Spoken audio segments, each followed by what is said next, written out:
വൈദ്യുതി ആഘാതമേറ്റ് മരിച്ച അനന്തുവിൻ്റെ വീട്ടിൽ കെ രാധാകൃഷ്ണൻ എം പി ഇപ്പോൾ സന്ദർശനം നടത്തുകയാണ്.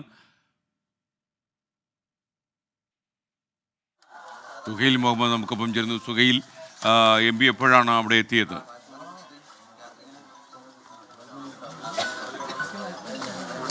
രാധാകൃഷ്ണൻ അനന്തുവിൻ്റെ വീട്ടിലെത്തിയത്. അവിടെ എത്തി ബന്ധുക്കളെയും അമ്മയെയും അച്ഛനെയൊക്കെ കണ്ട് ആശ്വസിപ്പിച്ച ശേഷം ഈ അനന്തുവിൻ്റെ വീടിൻ്റെ സമീപത്ത് മനീഷ് എന്ന അനന്തുവിൻ്റെ ബന്ധുവിൻ്റെ വീടുണ്ട്. മനീഷും ഇന്നലെ അനന്തുവിനോടൊപ്പം ഉണ്ടായിരുന്നതാണ്. മനീഷ് തലനാരിഴയ്ക്കാണ് രക്ഷപ്പെട്ടത്.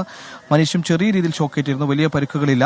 പിന്നീട് മനീഷ് സമീപത്തെ വീട്ടിൽ ഓടിയെത്തിയ ശേഷം അവിടെ നിന്ന് ആളുകൾ എത്തിച്ചതിന് ശേഷമാണ് അനന്തുവിനെയും സുഹൃത്തുക്കളെയും ആ തോട്ടിൽ നിന്ന് പുറത്തേക്കെടുത്ത് ആശുപത്രിയിലേക്ക് എത്തിച്ചത്. ഇപ്പോൾ ഈ മനീഷിൻ്റെ വീട്ടിലാണ് എം പി കെ രാധാകൃഷ്ണൻ ഉള്ളത്. നേരത്തെ എം സ്വരാജും ഈ അനന്തുവിൻ്റെ വീട്ടിലെത്തി ബന്ധുക്കളെ കണ്ട് ആശ്വസിപ്പിച്ചിരുന്നു. പ്രധാനമായും ഒരു ദാരുണമായ സംഭവം ഉണ്ടായി എന്നതിനപ്പുറത്തേക്ക് ഈ സംഭവത്തെ രാഷ്ട്രീയമായി പ്രതിപക്ഷമടക്കം കാണാൻ ശ്രമിക്കുന്നു എന്നൊരു ആരോപണം ഉയരുന്നു. ഇതൊക്കെ കൂടി കണക്കിലെടുത്തുകൊണ്ട് തന്നെ കൂടുതൽ നേതാക്കൾ ഇവിടെ എത്തുമെന്ന് തന്നെയാണ് നമുക്ക് മനസ്സിലാക്കാൻ കഴിയുന്നത്. ഇന്നലെ ഈ അനന്തു ഷോക്കേറ്റ് മരിച്ചുവെന്ന വാർത്ത വന്ന ഉടൻ തന്നെ ആശുപത്രി സന്ദർശിച്ച ആര്യടൻ ഷൗക്കത്ത്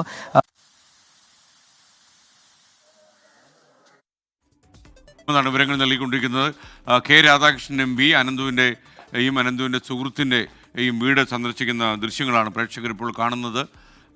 നിങ്ങൾക്കറിയാം, വൈദ്യുതാഘാതമേറ്റ് ആണ് അനന്തു മരിച്ചത്. അനന്തുവിൻ്റെ ഇപ്പോൾ സുഹൈൽ വീണ്ടും ചേരുകയാണ്. സുഹൈൽ, ഇപ്പോഴുള്ളത് അനന്തുവിൻ്റെ വീട്ടിലാണോ അനന്തുവിൻ്റെ സുഹൃത്തിൻ്റെ വീട്ടിലാണോ?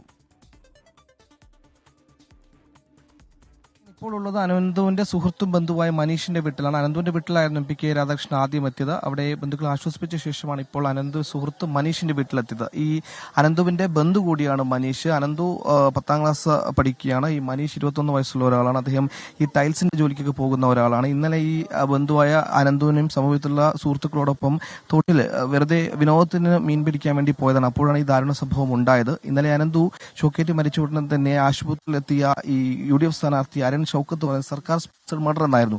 ഈ വിമർശനം അതിര് കടന്നു എന്നാണ് ഇപ്പോൾ LDFന്റെ ഭാഗത്ത് നിന്ന് പ്രതികരണം ഉണ്ടാകുന്നത്. കാരണം ഇന്നലെ ആര്യൻ ഷൗക്കത്ത് ഒരു ആരോപണം.